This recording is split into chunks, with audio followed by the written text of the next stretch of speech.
Okay. Pretty sure we're back.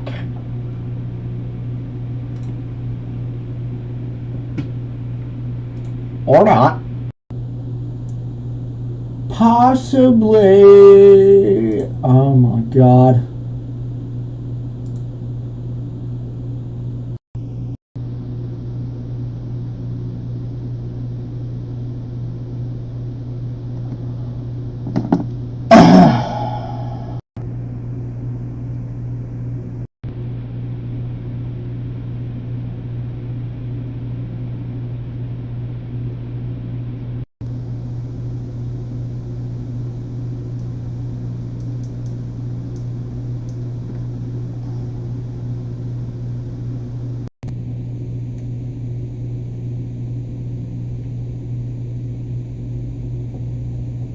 The heck?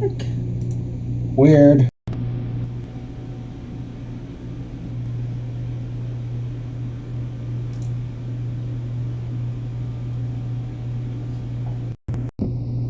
Alrighty then.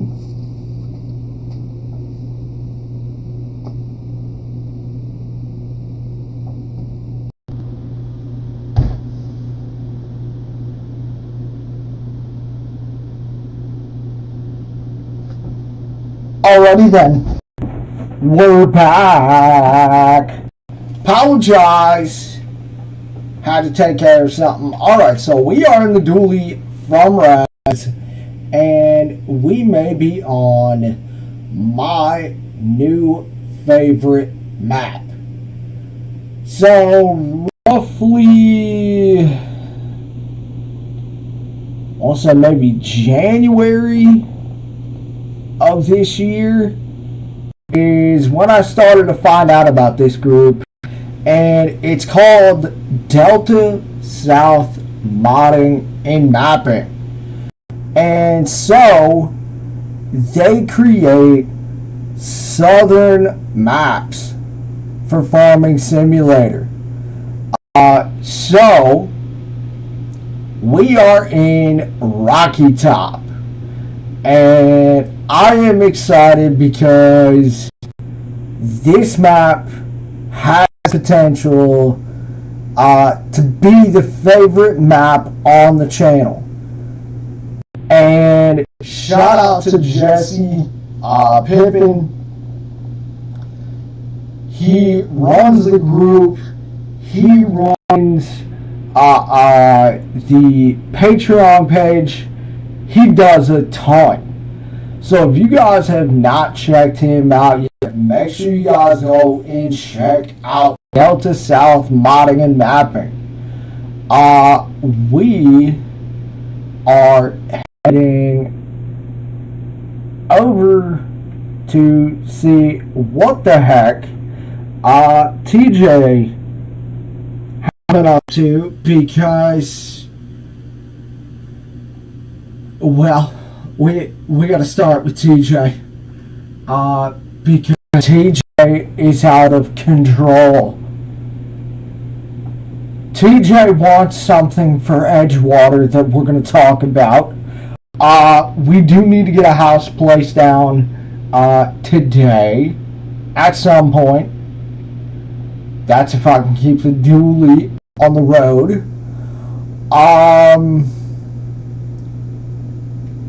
Obviously, there is some equipment already purchased because of TJ, and yeah, we're gonna get after it. So, to start off, first and foremost, what are you guys looking forward to, or what are you guys looking forward to seeing out of this map? Because I don't know if I want to do just grain. I don't know if I just want to do animals. I don't know what we're going to do. However, do want to hear from you guys.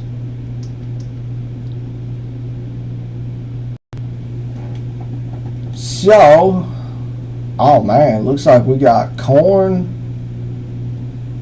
oats, soybeans. This is gonna be super interesting.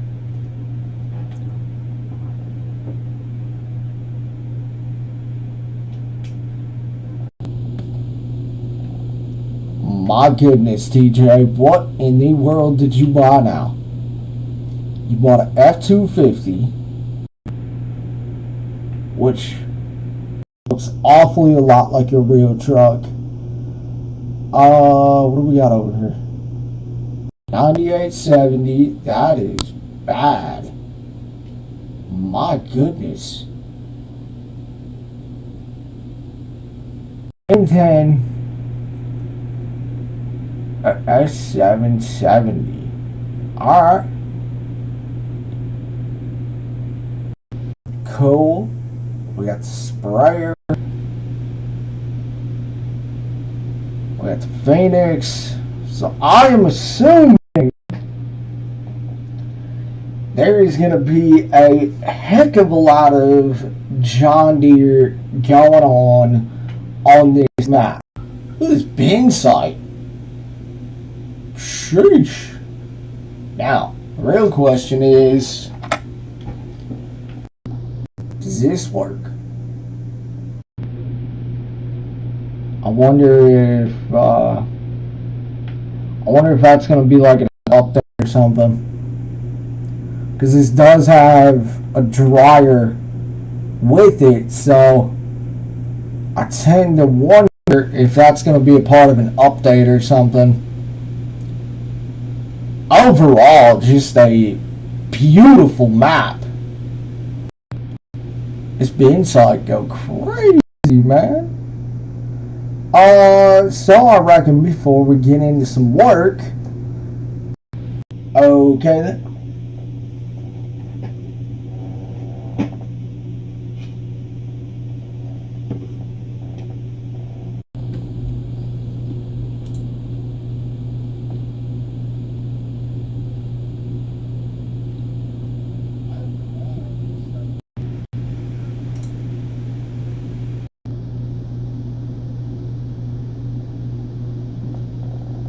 Let's take a look,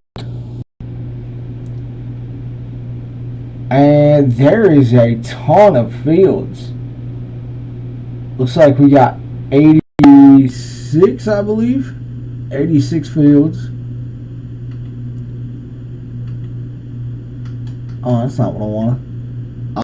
So we've got alfalfa, rice, peanut, corn, twin row soybeans, silage corn.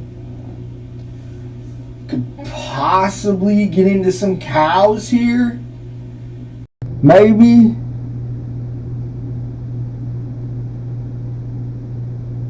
Peas, that's pretty cool. So overall, there is a lot of different sizes of fields, a lot of different sizes of, a lot of different shapes. Very, very cool stuff. So very, very simply, I think we're going to get to work on oats today.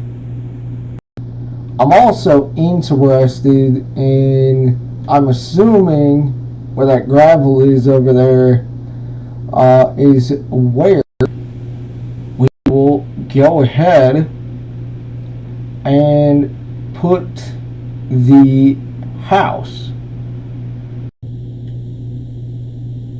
By the way, TJ, I'm going to borrow your 250 here. So let's borrow TJ's truck. Let's go over there. I think after we harvest this corn is where we can kind of build off of. We'll have to see. So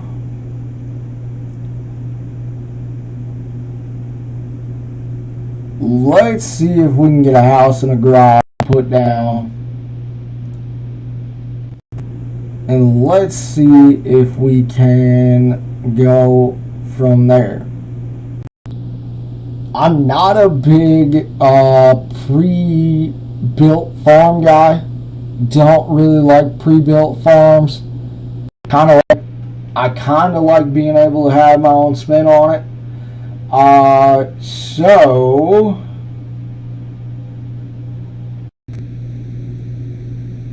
we got a heck of a lot of oats to take care of, and not a whole lot of time as rain is in the forecast.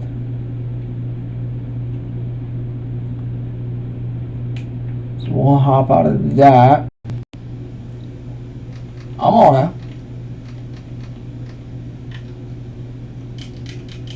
And let's see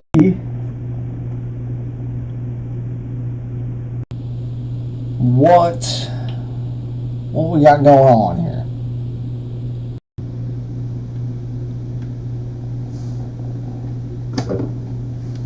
Can we, not what I wanted.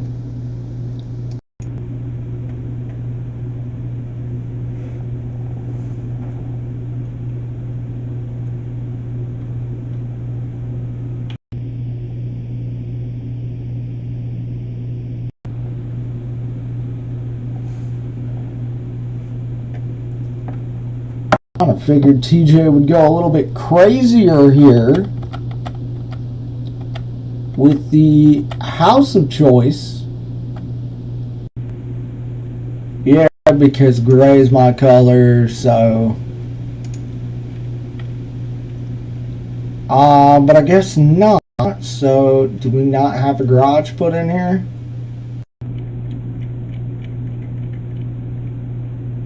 It certainly doesn't look like it. Alrighty then. Yeah, no, we don't even have that in there. Alright. Little something different.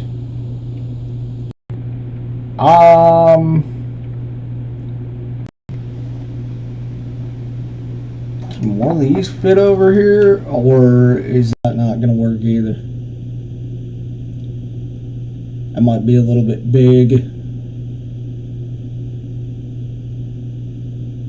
Yeah, that might be just a bit big. Alrighty then. So this one from OK Used Mods. I'm sure you guys have seen this house before. Pretty cool. A little small. I kind of figured TJ would go a little bit crazier, but no biggie. So we got the house. We are now down to 108. So I reckon go ahead and get that menu off, and I reckon we can go ahead and we can just put TJ's truck right there, be good to go, and let's go ahead and switch over to mine. Awesome. I reckon let's go ahead, let's start with the 9870. So we got the duals and the tracks. Okay. Very nice. A lot of things to talk about. But for right now, let's talk about the playthrough.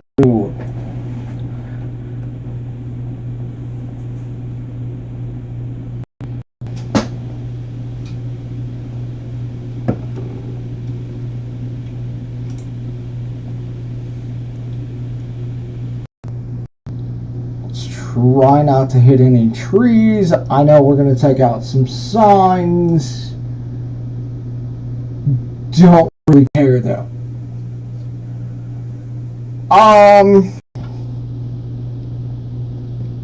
So like I said, this one is going to be interesting, because I have been looking forward to this map, honestly, since this map was announced. So I'm very much looking forward to it. Let's go down here.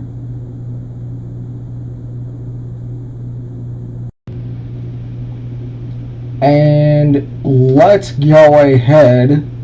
We'll start on the longer side and work our way back a little bit.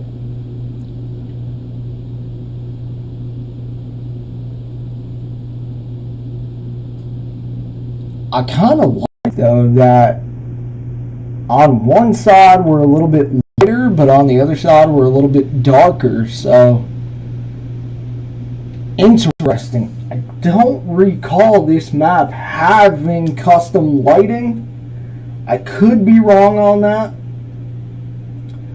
but we will see. Other than that, I reckon we will go ahead and get going here, and then we can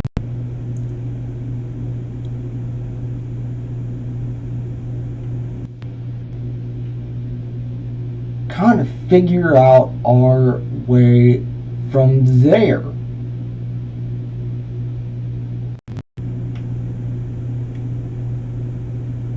Okie dokie.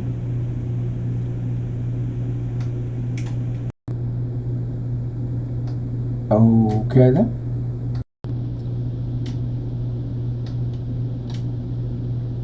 Interesting.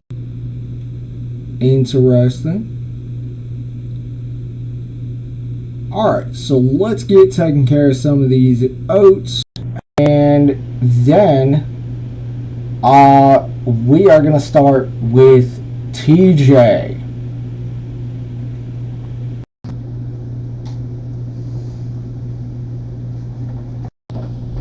Because when TJ told me this earlier, in fact, one moment, let's go in yeah, why not? Let's do it anyway. Alright, we're good. I don't like how that's so blurry. What in the world, man?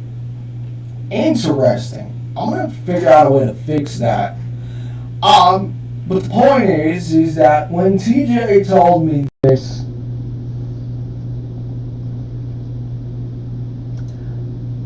I immediately stopped TJ and I said, here's the deal.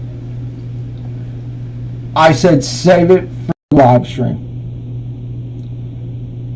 Because I was in absolute shock. Now, let me be very, very clear. It takes quite a bit to shock me, right? Well, TJ did it. We have, well, TJ does, a plan, and he wanted me to ask you, the people, what you guys would think.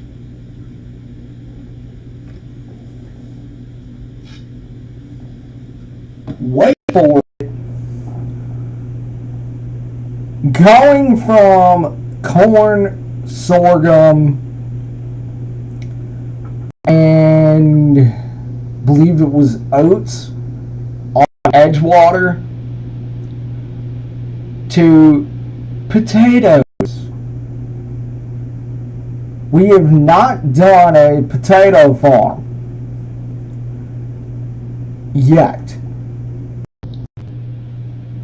So TJ wants to know from you guys, what do you guys think? Would you guys be willing on that, or should we wait on that? Now, do not get me wrong, I think it is a wonderful idea. I think it's creative, and I like creative. But I'm like, you're out of control. And it's just like, first of all, how are we going to feed the cows? Secondly, why are we doing potatoes again?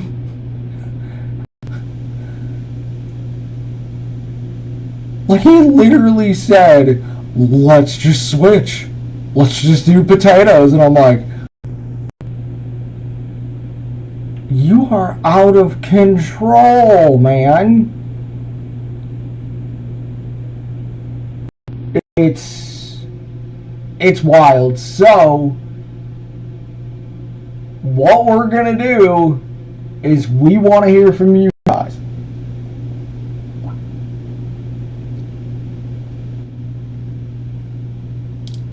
Because man, oh man, is it gonna be very interesting if that's gonna be the case for Edgewater. Now, I haven't seen people do corn. I also haven't seen many people do potatoes. As I said, do not get me wrong, I think it's a wonderful idea. But it's like, really?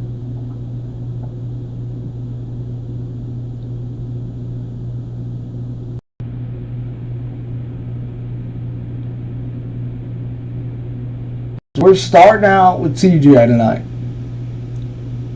And I'll bring it up again later. Because like I said, I got to hear from you guys on it.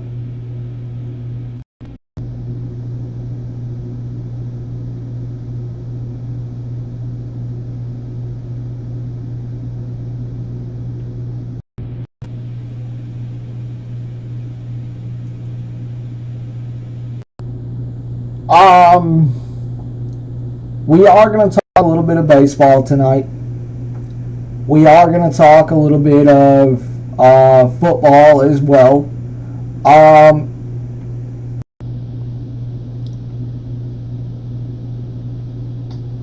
We do got to make a mention of the podcast as well tonight. And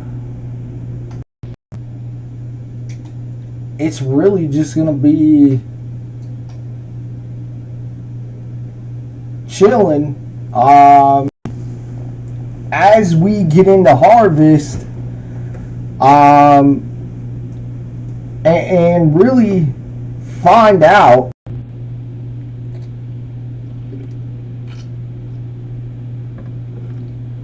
our vision for this farm.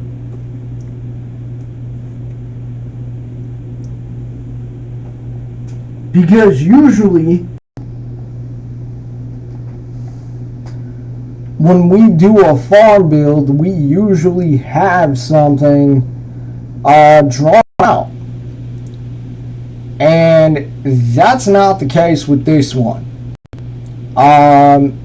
So it's going to be interesting. This one's going to be a little bit more slower and methodical.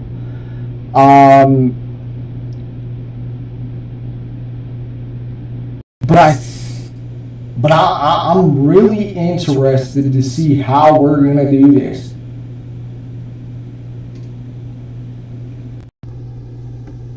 But I don't know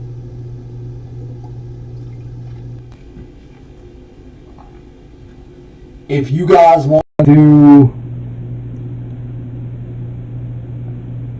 do animals. We can do productions. There's quite a few different avenues we can go down here, but I don't necessarily know how we're gonna do so. So we want to hear from you guys on that. And then, of course, we do want to hear what you guys think of TJ's plan for Edgewater.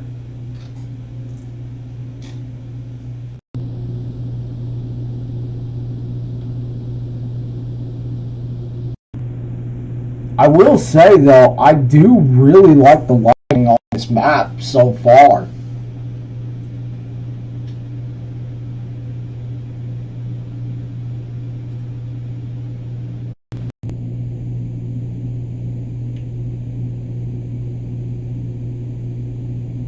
I know we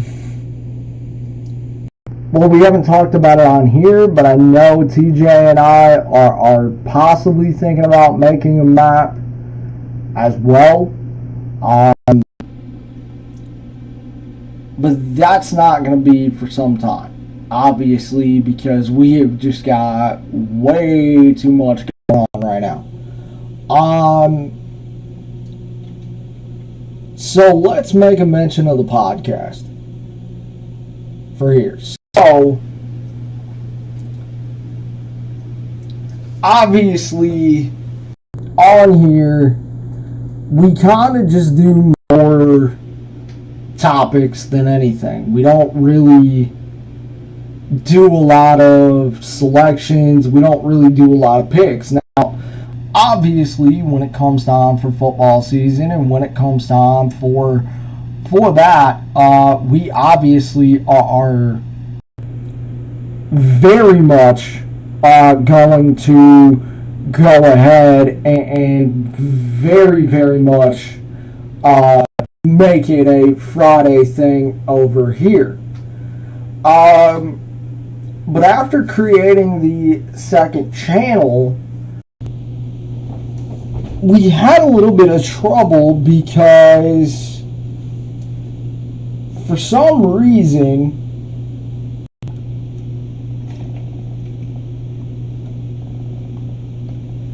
the first night that we ended up making it, we couldn't really do much on it. We couldn't really post. We couldn't really do much of anything with it, which I thought was interesting. I think we're all good to go. But that brings me to my question. So, as I said, I'm a little bit of a shy person when it comes to, showing my face. So I don't really show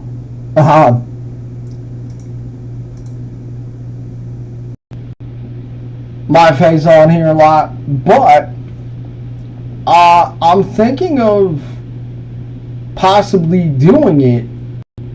The only problem is I don't know how, because I messed with Streamlabs before the stream, and well, I had to do a whole bunch of stuff that particularly I'm not too excited about. Mainly because of whenever I mess with it, it just kind of it messes with all my settings. I don't know how to fix that. Like, I'm not super tech savvy when it comes to it. So if anybody can help me out on that, would be great, because I do have a camera. I am working on a mic. But I gotta set it. I do have to set it up, but on top of that,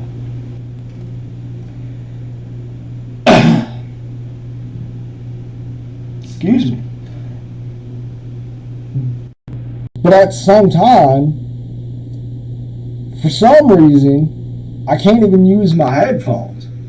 So, I have no idea. I have no idea what I'm doing. So I've got to figure that out. So we're going to get there. By the way, thank you so much, as we have just hit 10,000 views on the channel. And I'm just like, huh? Okay, I was talking to TJ about it today, and I'm like, bro, we just hit 10,000 views. Like, how? Like, what? It's crazy. You guys are incredible. So thank you guys for all you do. And look, we gotta be better. And we promise to be better. And that's really where it begins and ends. So we just got to be better on it, and we're just gonna, we're gonna continue to do what we do. But yeah, I am a little bit nervous about, showing my face, stuff like that. So I don't know. I've always been like that. I don't really know why, but I just have, and it's kind of weird. But at the same time, it's like, it's something that I need to do. So, but yeah, I want to try and create that and get that on the stream so we can actually do that. But yeah, I don't know what the heck was going on with the stream, because, or not the stream, the other channel, because for some reason we couldn't post over there, we couldn't do anything, and it's just like, we got content to post, man. We gotta be able to get over there. So that is where TJ is at. TJ is working on that, and it's hopefully we can get it up tonight or tomorrow. So obviously that does create some other stuff that we got to get into. We got to create an intro. We got to create. We got a bunch of stuff we got to do. So it's going to be interesting. Now, the interesting part is that TJ has thrown up a new logo that we have. So we're going to be checking that out here shortly. And that is going to be the profile pic for the YouTube channel. Well, I should say channels, because we do have a logo over there. As far as the rest of the stuff goes, I don't really know how we're going to do it, but we're going to find a way to do it. Because, look, we emphasize on the people. And that is our biggest thing, is that, we've got to, we always want to emphasize on the people. And we want to emphasize on what you guys want to see, what you guys like, etc. So let's get the Phoenix down there. I do think tomorrow, I think we're going to throw a little bit of a curveball. I think we're going to hop over to 19 tomorrow and get that going. And see what we can do over there.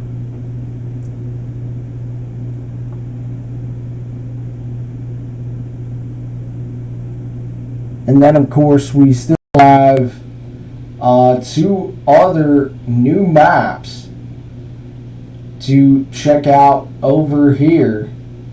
So it is going to be a busy one.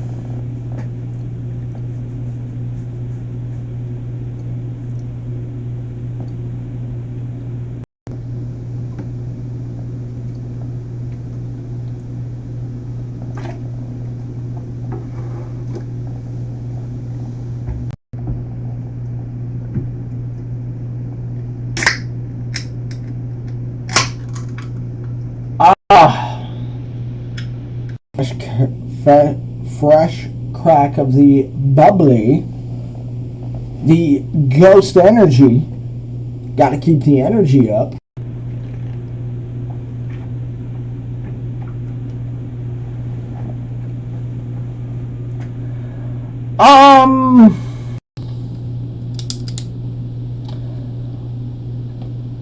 I reckon let's go ahead, start with the tags, and then we will get into the Lions, and then I have got a wild story to talk to you guys about, because I want to know if you guys have if you guys are like this or not. So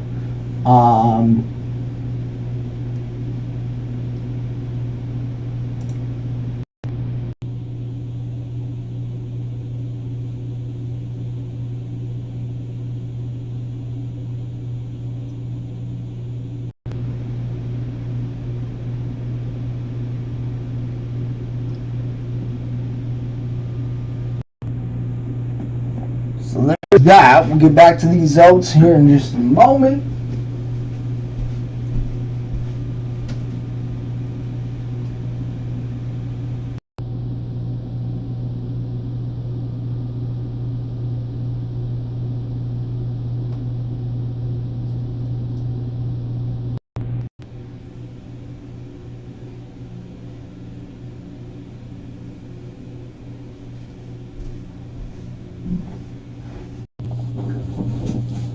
Alright, so let's get going again on these oats, and let's get involved with Tigers. So I was gonna wait on this take, but then of course I overheard multiple hosts, not just on the station, but a lot of local people talking about it. And I looked over at TJ at that moment and said, well, we got to put it on the show sheet. And TJ and I have been talking about it the last couple of nights, really, regarding the Tigers. And it is the fact that I just feel like with where we're at right now, I feel like your core is forming of Kerry Carpenter, and on top of that, Torkelson and Riley Green. So what got me to thinking about this is that I think it's getting interesting because it's to a point now where if I am Scott Harris, I am not only taking a look at this roster, but there's a certain person I'm taking a look at. Well, actually, there's two certain people that I'm taking a look at, and I am either blasting them out of a cannon, out of town, or they are going to be the pieces that I'm going to look at a trade. I am dead set on one thing for the winter meeting. Now, I'm not going to come on here and tell you that it is, make or break. Scott Harris has got to prove himself. I'm not even going to do that because that's a whole nother topic. But there's one thing that I am dead set on for this team come the winter meetings. What is that, you ask? I need 2 major league bats. But there is one stipulation in my mind. To me, your 2, 3, and 4 holes are covered. Kerry Carpenter, Torkelson, and Riley Green. You need 2 major league bats. The pitching is here.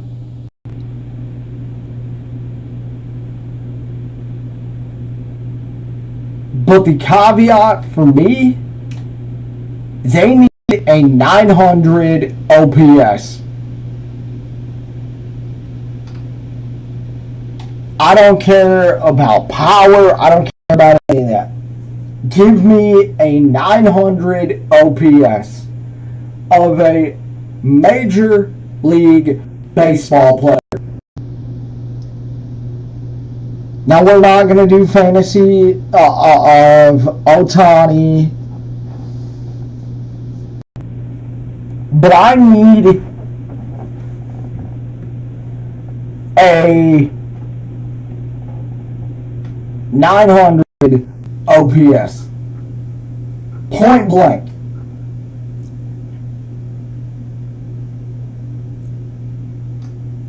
Then on top of that, there's also the fact of that Badu, as nice as it was a couple of years ago, he needs to be gone.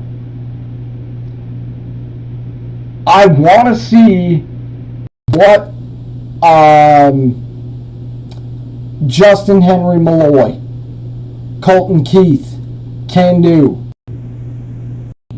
We have Parker Meadows. And Badu, get out.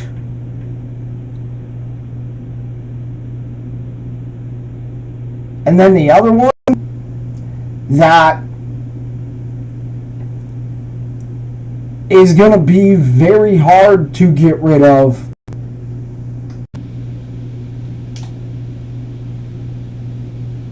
but I think it absolutely has to happen, is our guy, the guy of this channel, Harvey Baez. I absolutely cannot take any more of this nonsense. I can't do it.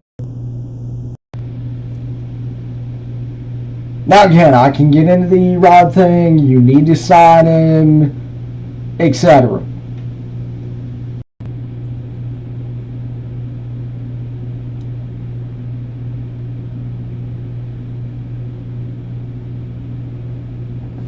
I think the biggest thing for Scott Harris is that he has got to use what happened at the deadline, and he has got to make something happen.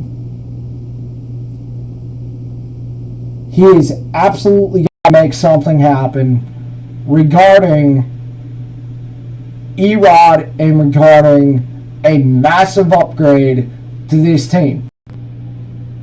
Now I know the other biggest thing that people are going to worry about is Chris Illich. Guys, you have money coming off the books.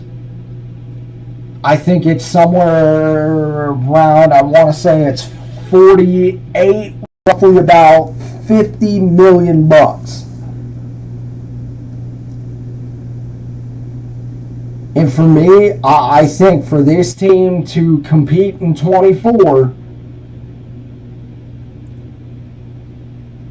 I think very, very simply, I think you've got to get 2 major league bats. So let's talk about it, because I think it's very, very simple regarding where we're at. Because I think a lot of people, I think if you watch baseball, I think if you watch this team, you see where this core is at. I think you can absolutely make the case that this team can compete in 24. However, these moves have to happen in order for this team to compete. And I think that's where we're at. But my biggest caveat is I need a 900 OPS.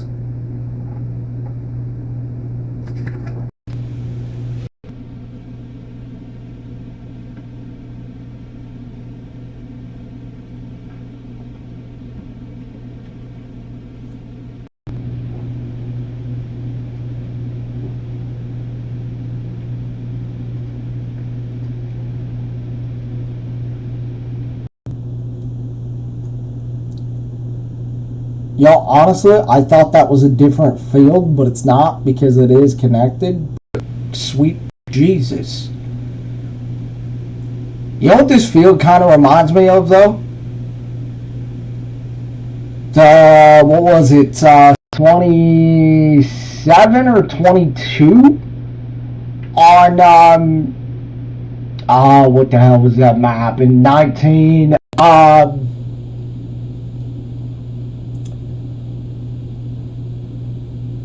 Medicine Creek. That massive field in 19 on Medicine Creek. Freaking missed that map. I know it's out for 22, but it is not a great convert. We'll be honest with you.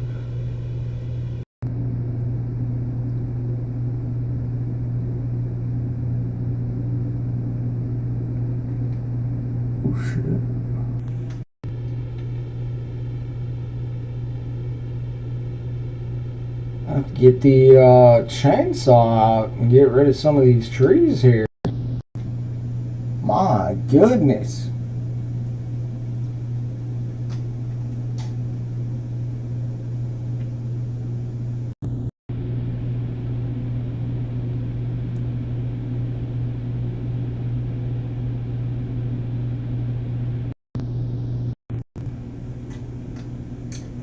And we got stuck again.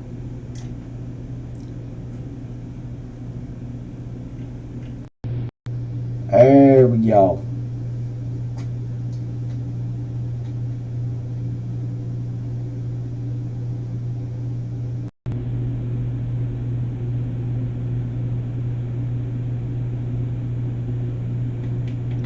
Nope. Or not.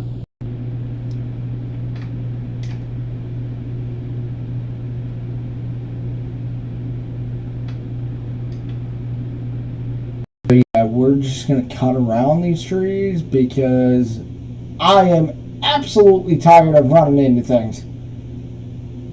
Or just miss that. That's always good too. It's always fun.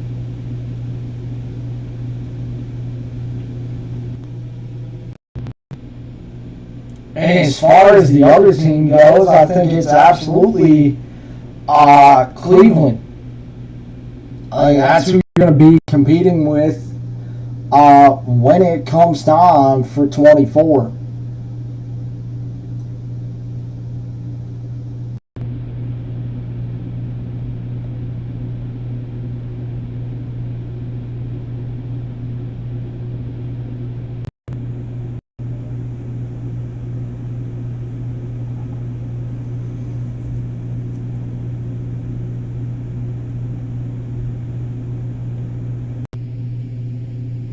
Couple trees in the field we're gonna have to get rid of, I see. Interesting.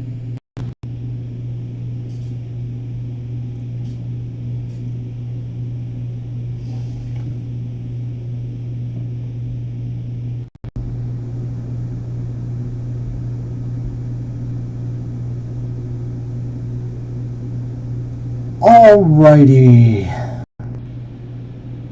We will finish up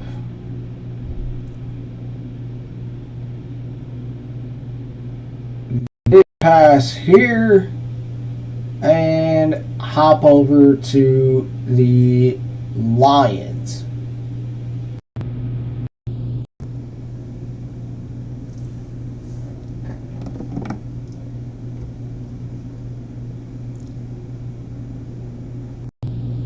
So TJ texted me a theory on why he thinks that the second channel we couldn't really post on was because we had to wait to get the email. I don't know if that's the case or not.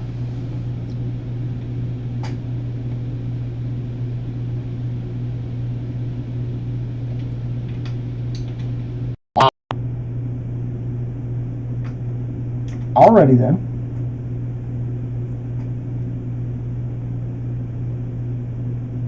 But yeah, we have not figured that out yet. So if anybody has an idea, please let me know. Because like I said, I do want to get that first video out to you guys here. I'm hoping we'll be able to post it tonight, maybe. But I don't know. Because like I said, it's odd because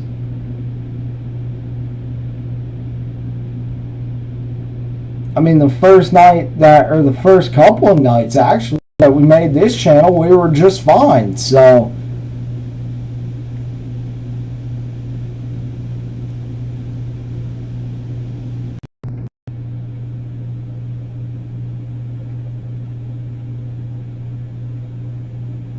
I mean, I guess if anything, I guess we can always bring it over here, if anything, but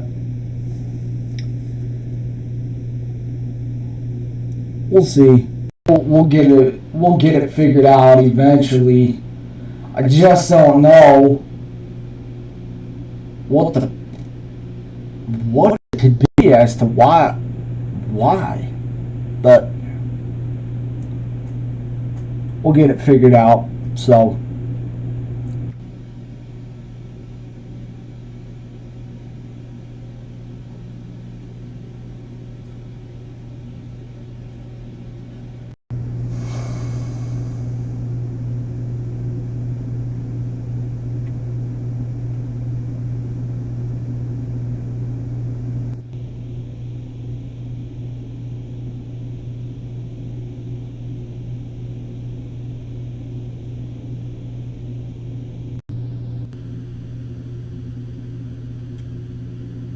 alrighty.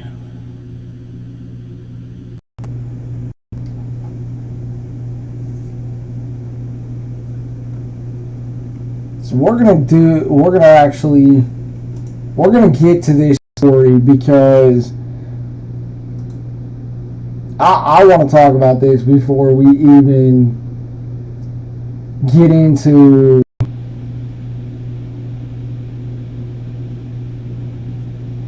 the Lions, because These pictures are incredible.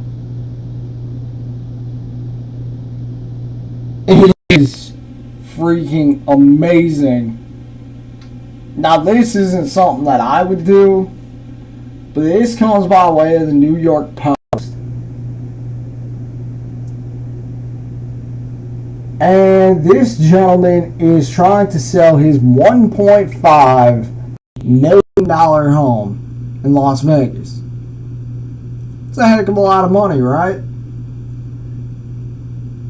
This isn't just some normal house, though. It is a man cave that is completely filled with football helmets.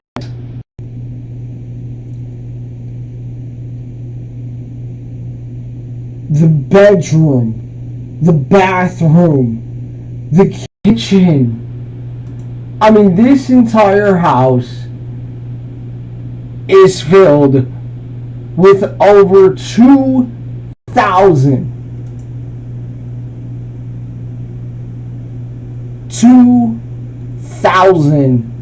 football helmets. This is a 77-year-old Brooklyn native.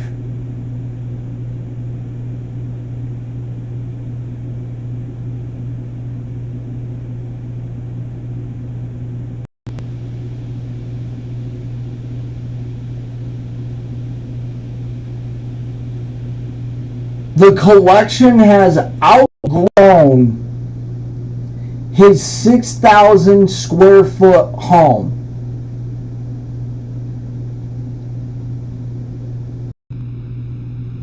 I mean, the pictures are incredible. And not only that, but a lot of these are gang used, I would assume.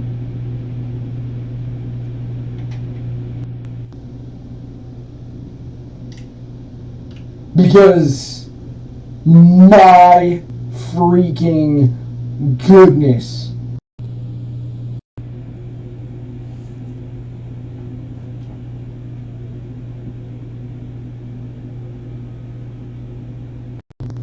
Is anybody who watches this channel a collector? First of all.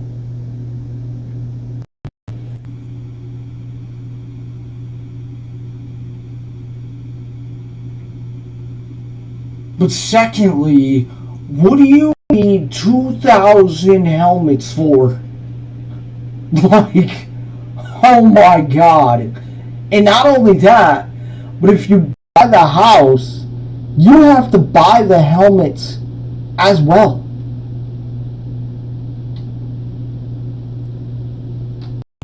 I mean, this dude is incredible. Could you imagine at 77 years old,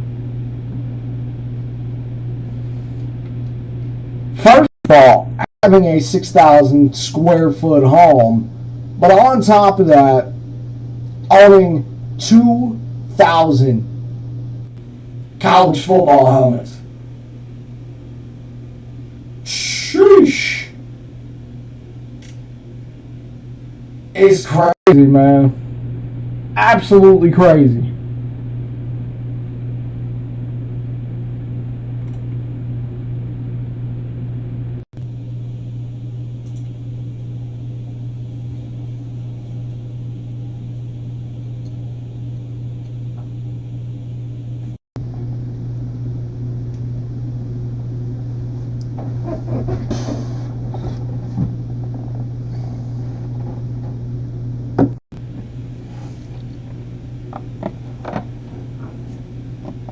Alright, now that it's saved, we can let that unload for a moment.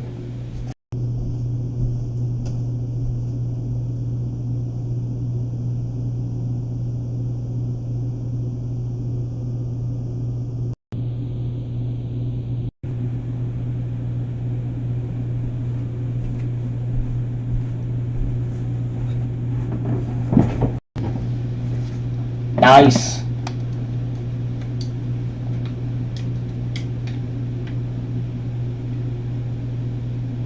And we are right back to it.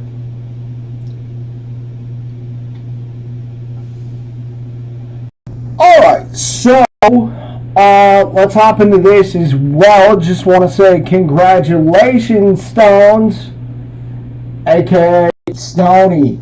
Stoney is stepping down from the morning show after this football season. The godfather of radio. Congrats on an awesome career, Stones. Alright, so let's hop into the Lions. And this one is going to be interesting. This one is going to be interesting because this continues to come up. And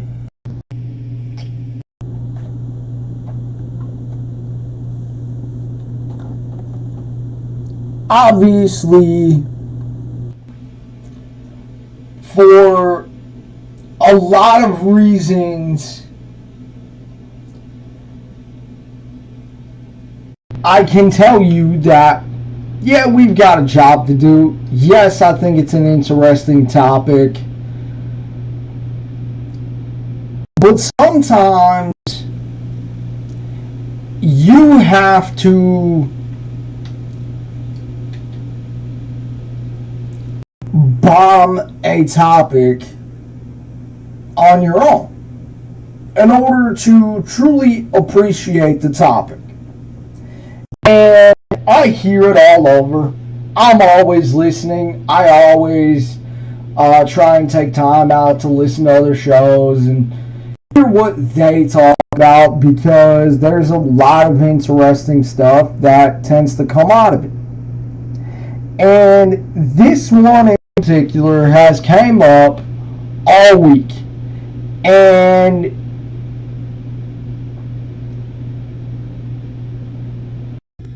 the thing is that, yeah, of course, slow starts are a real thing. But the thing is that what's funny is that everybody has now their different way of approaching preseason. So let me get this right out of the way, because I am going to continually say this until I can't say it anymore. And here's what I mean by that. What I specifically mean by that in particular is the fact of the people calling in and texting in and saying that Dan Campbell needs to play the starters this weekend against Carolina. Here is my problem with that philosophy. I think it leads into something I talked about last stream. The very fact that you have people calling in about this is, it's good, but at the same point in time, to me, there is a lot of people who I think personally, I do think want Dan Campbell to fail. Because they can't stand the guy. Which I don't understand, but I'll play along. But at that same time, let's just say it's St. Brown, who had an injury scare, who seems to be doing very well, according to Dan Campbell.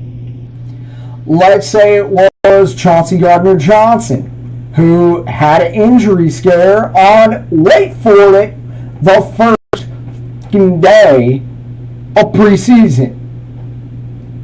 Literally as they were getting into practice. The point is that very, very simply, let's just go ahead and say it's Panay Sewell, Taylor Decker. There are a lot of guys on this team that you can name. And very, very simply, here's the deal. Let me land the plane on this.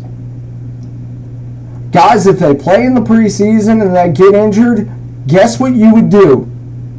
You wouldn't be calling in talking about the fact of, hey, we need to play the starters. Hey, we need to play the starters.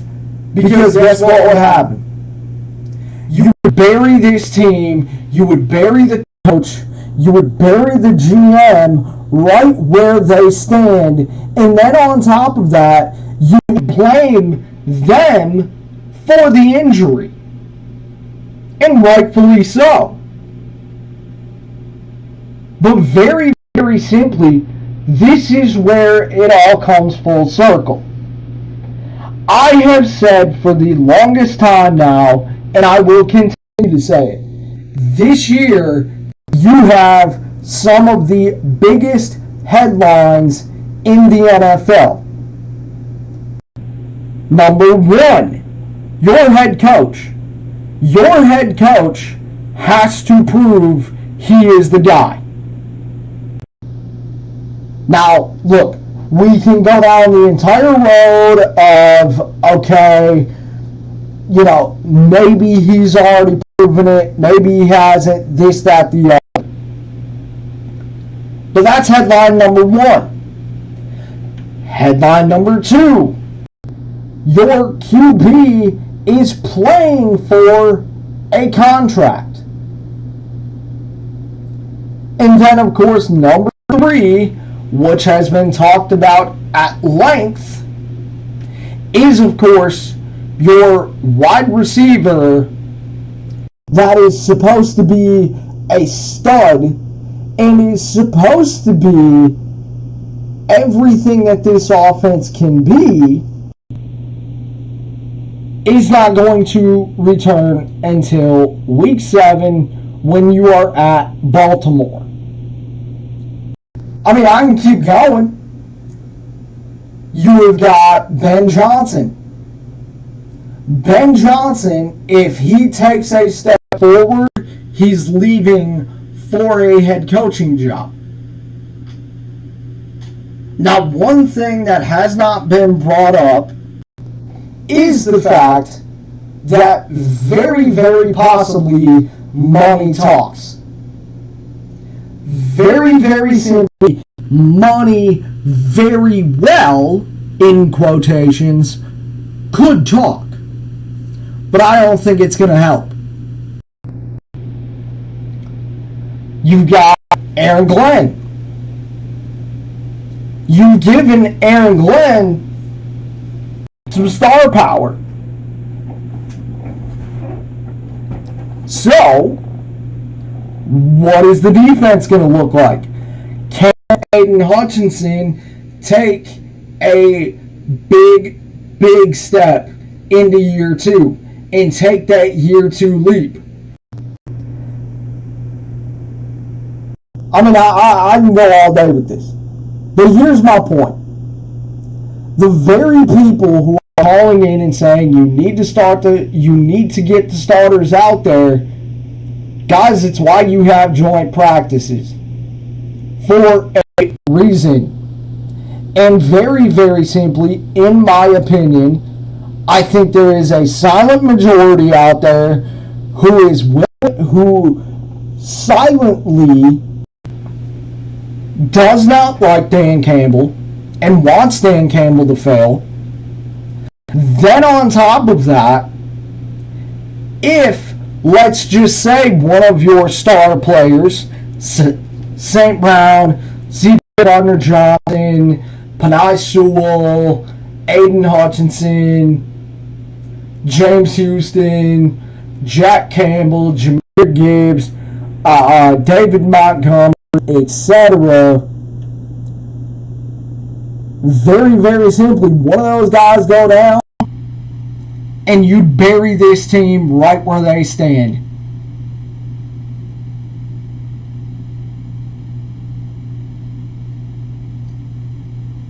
So look, on one hand, I can sit here and I can say, look, I think it's an interesting conversation. I think it's an interesting topic. But when it comes down to it, look at some point or another, you have to bomb your own topic. You have to. Because common sense will say is that very, very simply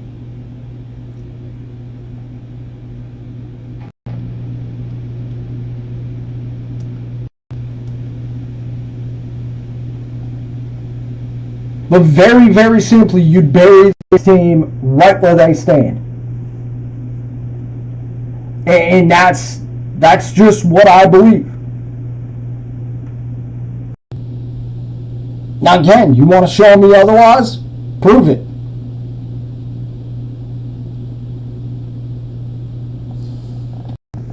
Yeah, but other than that, I think I really do think battle lines have been drawn. I mean, yesterday we had multiple people texting in on a question I'm going to get to here in a moment, saying that, yeah, I can't wait for this team to fail. And if that doesn't tell you anything, I think it says it all. I think it says it all to where the fact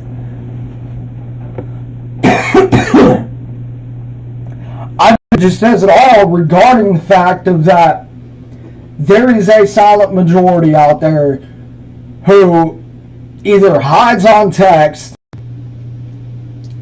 or just really just want this team to fail so they can go at the people who believe in this team and believe in this team.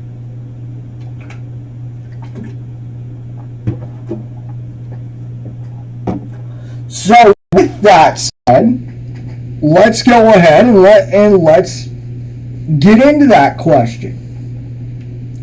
And look, I think this one's a very interesting question. I'll give you my answer on it, and we'll go from there.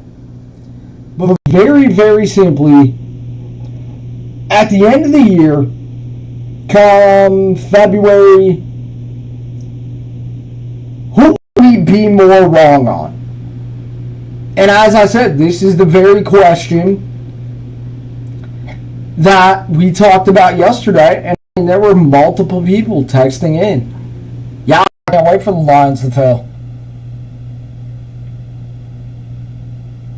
And I don't get it, because you know what it is? I'll tell you why I don't understand it. First of all, it's a straw man argument, because you know what their argument is? Well, it's the Lions. Okay, and? So if you're going to participate in this question, give me a legitimate answer. And oh, trust me, we're going to get to drinking here in a minute, because this caller made my day. I laughed in this dude's face so hard. It was the funniest call that I think honestly me and TJ have ever received. But between Michigan and the Lions, who would we be more wrong on? And if you're gonna say the Lions, do not give me the argument of, well, it's the Lions. Because if that's the case, you're getting booted out of here. Period. For me, I think there's two certain variables you have to take in with this conversation. We start on the side of Michigan. Blake Corum came out and said it is national title or bust. Now, I know to some people those comments don't mean a thing. Very, very simply, you know when Harbs coaches the best? When there's chaos going on. And very, very simply, look, I'll say this. When it comes down to it, to me, Blake Corum had every right to make that comment. He's a leader in that locker room. He is a senior, and more than likely, he's going to be in the league next year.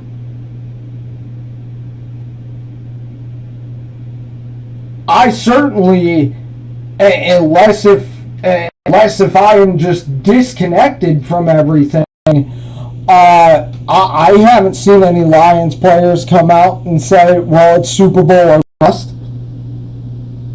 I haven't seen that. If you have, send me the comments. Because I want to hear it. On top of that, you have all sorts of chaos going on at Michigan right now. You have this self-imposed 3 games that, in essence, isn't really going to mean much because Harbaugh can be on the sidelines, practice during the week, but on top of that, he goes golfing on Saturday. Okay, that's great. I haven't seen Dan Campbell be suspended for anything. I haven't seen Dan Campbell do anything wrong. So if we're going to have the conversation, let's go ahead and let's bring up those 2 variables.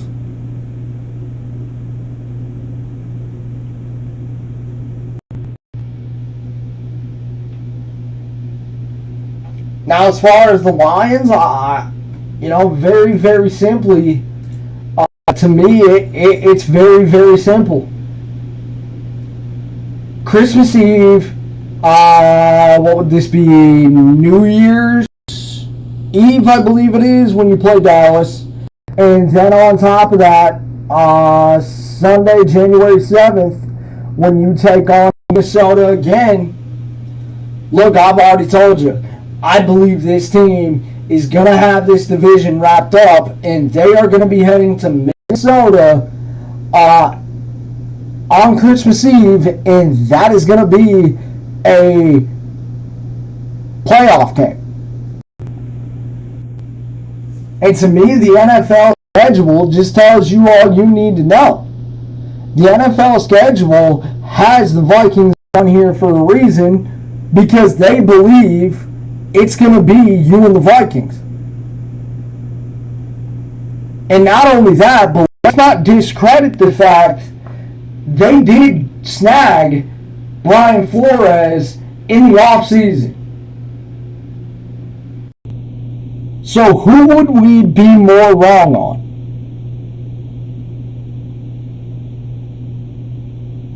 And for me, I think it's Michigan.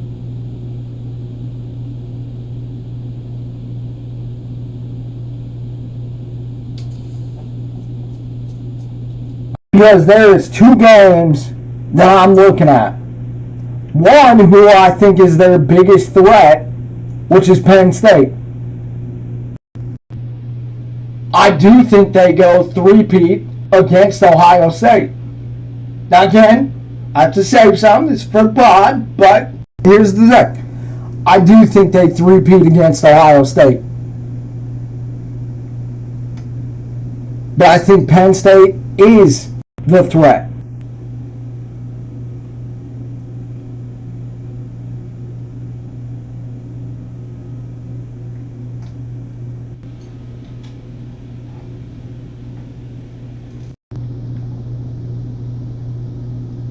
But as far as it goes, I don't know which game they're losing.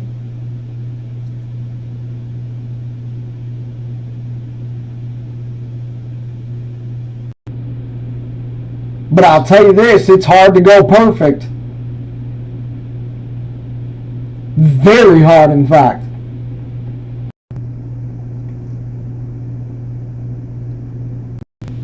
And I do think at some point, I think the chaos and I think the noise is going to be too much.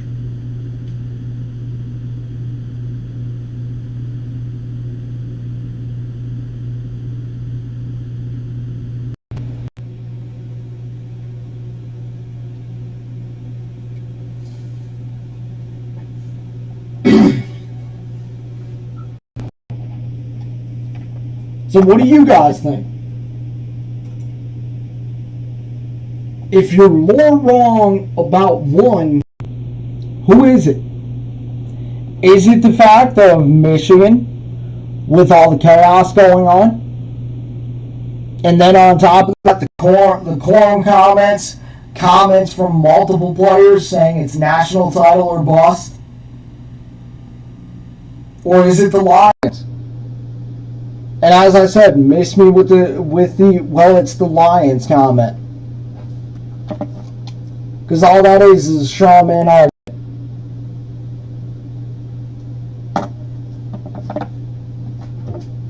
Well, like I said, I want to know from you guys.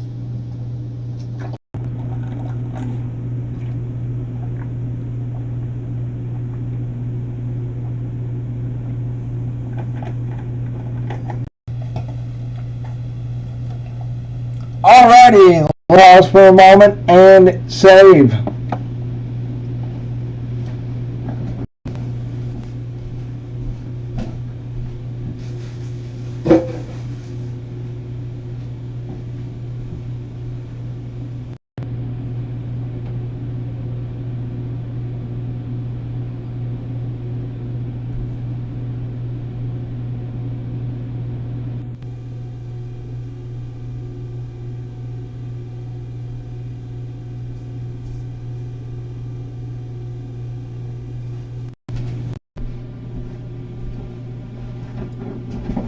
And look, as far as the slow start thing, I think it's very, very simple. Yes, it is a very, very big concern. But as I said, to me, I think if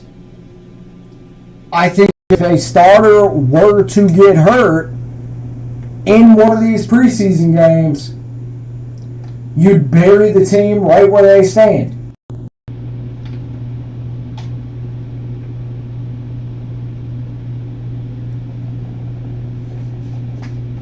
Yeah, and then on top of that, it goes back to week one. You know, week one, you're going up against Goliath. You're going up against the best team in the NFL.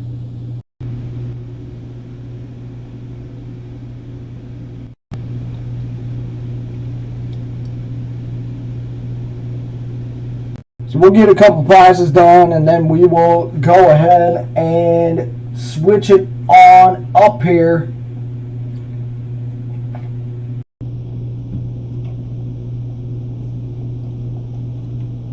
We are going to stay with the Lions, so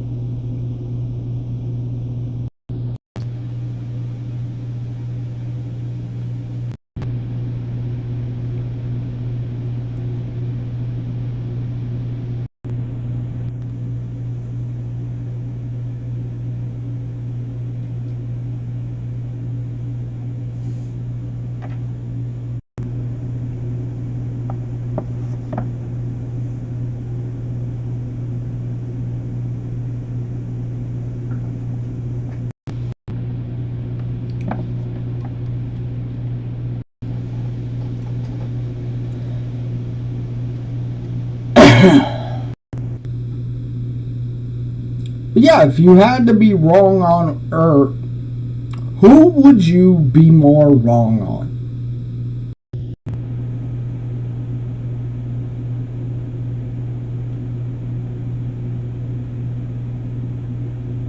For me, I think it's Michigan, because I think the chaos is going to spill over to the field at some point.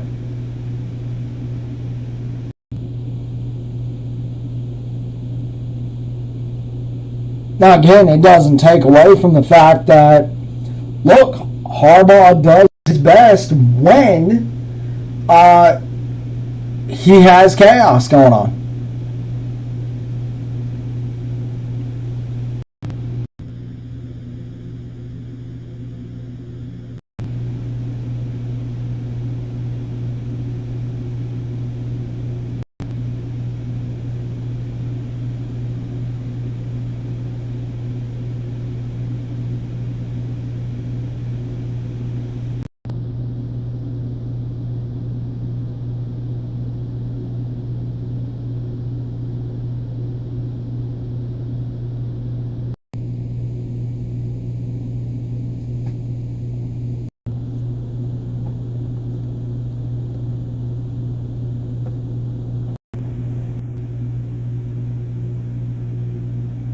So then on top of that, let's add to that question of who has,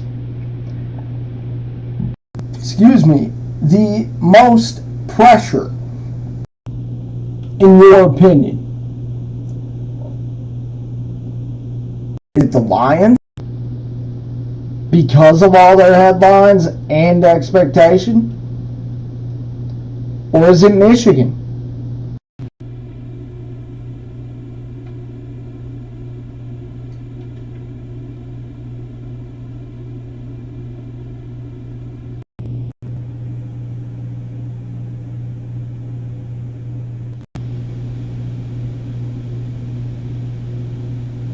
And to me, I think it's the Lions. And why do I say that? I say that because of the fact of, I just told you all the headlines that they have. Jared Goff playing for a contract. Is Dan Campbell the guy? On top of that, much harder schedule, bigger expectations. On top of that, the hype train has never, ever been like this. And so, because of those reasons, give me the Lions.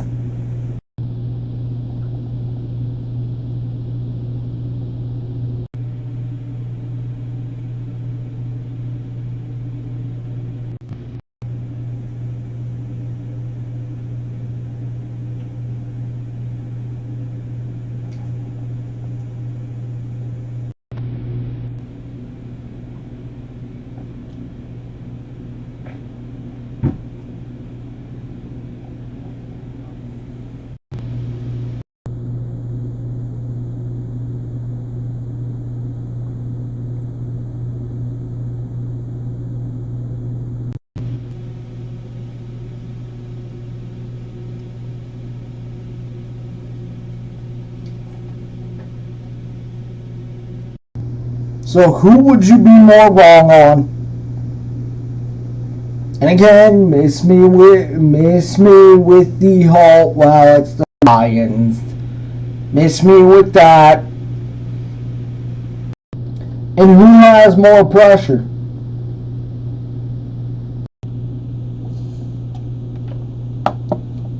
For me, more wrong on Michigan. Why? Because I think the chaos is going to spill over to the field at some point. And then more pressure, I think it's the Lions because of their headlines that they have. On top of that, the expectations and the hype train.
Okay. So let's go ahead and let's hop over to this. This is according to, let me get the name because I want to be factual here.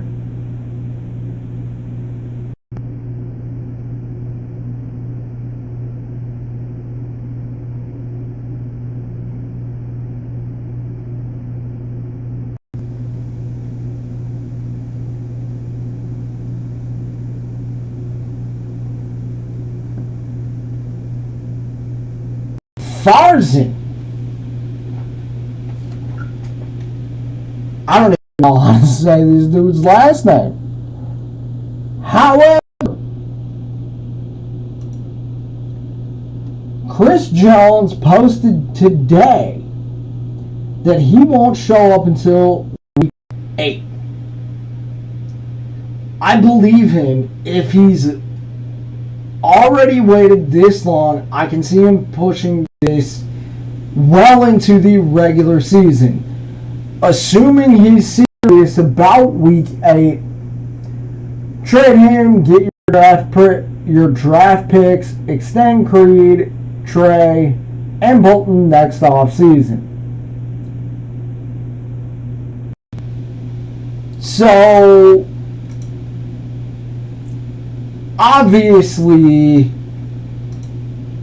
this would be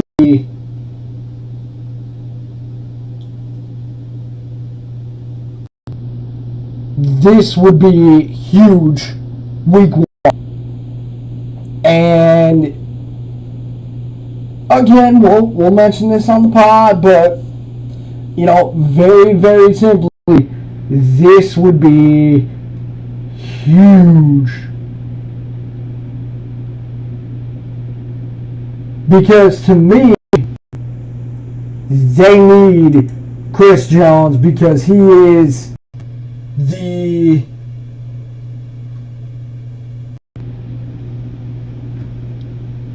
linchpin to that defense. Now, again, this is a little bit of pandering, and I have a job to do here.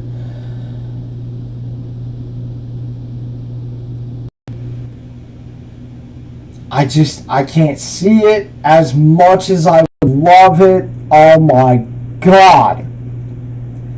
But anyway, the picture says, if it's out of your hands, it deserves freedom from your mind also.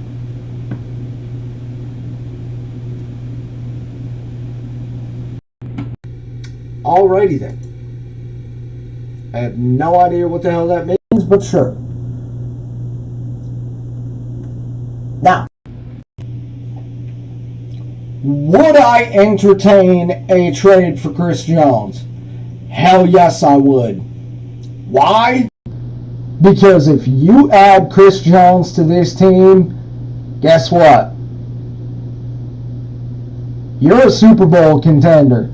You can laugh at that comment, but this dude is for real.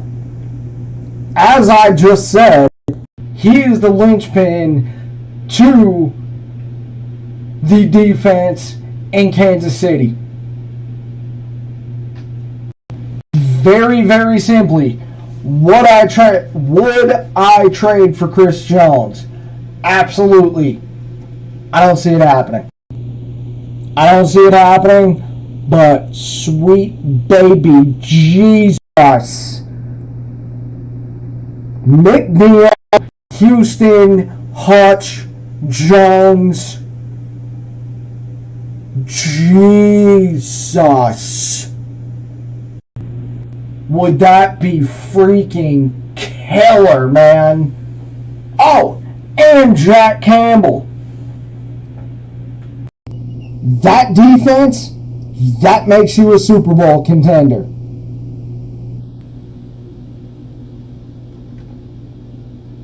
Would I entertain it? Yes. I just don't see it happening.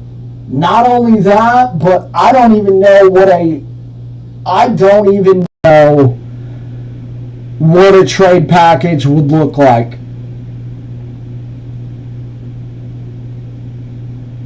I would assume they would want a first round pick, maybe two. I would assume even on that, you would have to talk out the contract.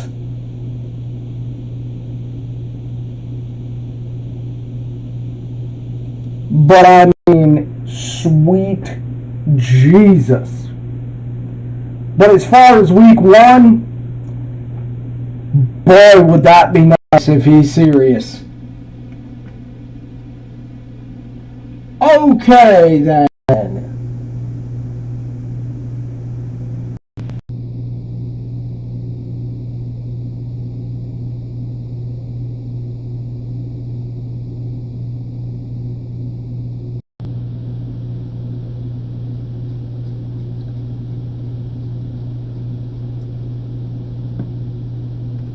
So, let's get to this, because, well, sometimes you just can't help it, and man, oh man, people wanting Jonathan Taylor to Detroit.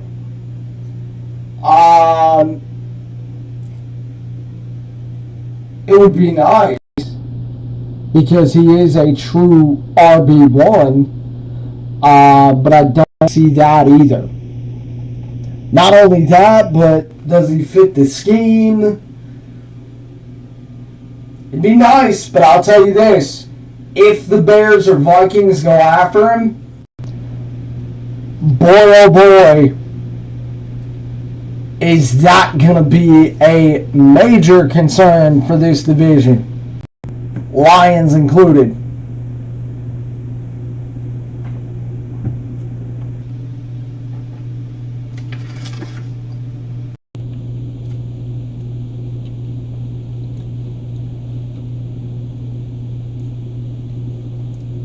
Then, of course,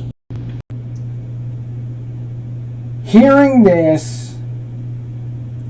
well, I salivated at this a little bit, because sure enough, there are some things you just can't wait to rip. And this has to be one of them. Now again, let me preface, we have a job to do. I understand where they were wanting to go with this silliness. However, it caused a little bit of panic for some people. And that's the part where, well, I couldn't wait to shred it. Because, boy, it's funny. In this job, if you watch 10 minutes of an episode of guys talking about football, sweet Jesus, do people change their opinion quite quickly.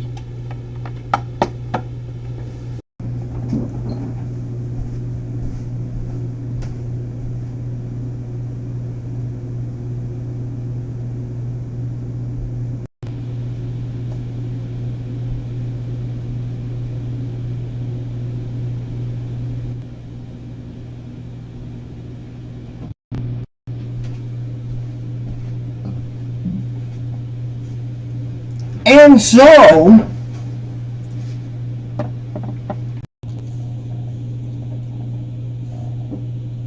this came by way of ESPN's Get Up, a fully written show. But anyway, there was for the NFC North. And there was only one person who picked the Lions. And then, of course, it brought on the question of, well, what's changed? Oh no, we're not the favorite anymore. Oh my God. But then, of course, the best comment from this host that had me on the floor rolling around like a dog with my belly being scratched because of how funny this was. I was in tears from laughing so hard because certainly is this funny. So let me get this straight. 10 minutes of one episode of Get Up, and this guy freaks out. Well, what's changed? It's not the sexy pig anymore. Oh no. The Lions aren't the favorite. Ooh. Shut up. People can pick whatever they want. However, the funniest part about it is that this comment right here, and it is a prime example of watching one episode and sure enough changing your opinion that this season is going to be terrible because of what the guys on Get Up said. Do me a favor and find a hobby. Quote, "We've been too confident."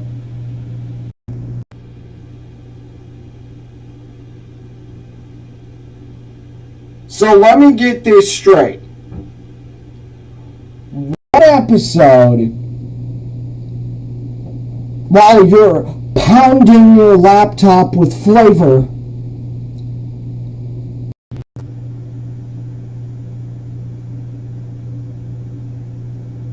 and because of a difference of opinion, you're just gonna say, quote, "We've been too confident." We've been too confident. A, what the hell does that even mean? Secondly, the Lions are still the favorite, at least as far as I know. But then on top of that, you have the right to change your opinion. You do.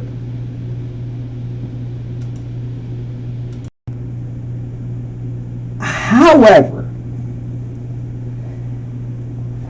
to jump off of the bandwagon because of one episode of 10 minutes of Get Up,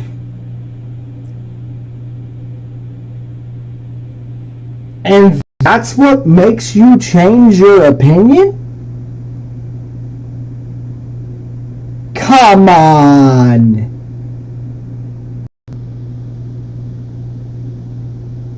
In order for me to change my opinion, you are going to have to give me a well thought out opinion.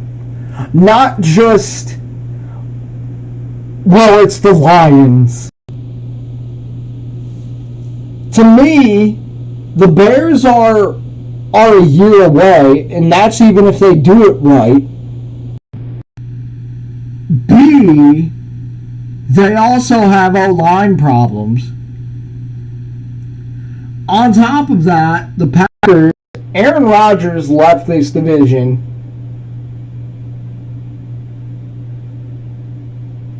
And then the Vikings have an inexperienced defense.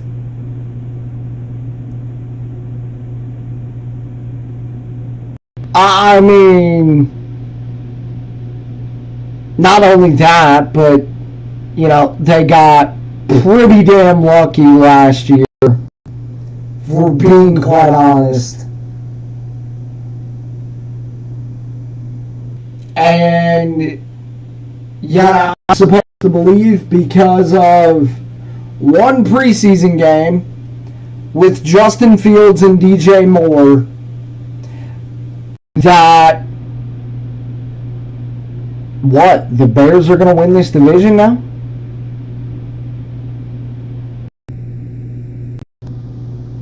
Not only that, but didn't they win like 3 games last year?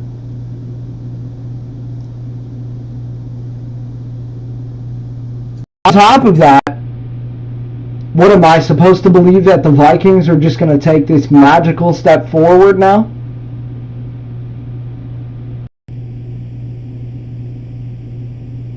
Or the Packers with a rookie QB? I'm supposed to just believe that, oh, well, hey, Packers, Vikings, and Bears are just gonna take these magical leaps, and it's just like, it can happen. But to me, if you're gonna change your opinion, it would have to be a well thought out process. It would have to be an opinion that actually is about all 4 teams, and not just, well, look at this throw from Justin Fields. Oh, well, look,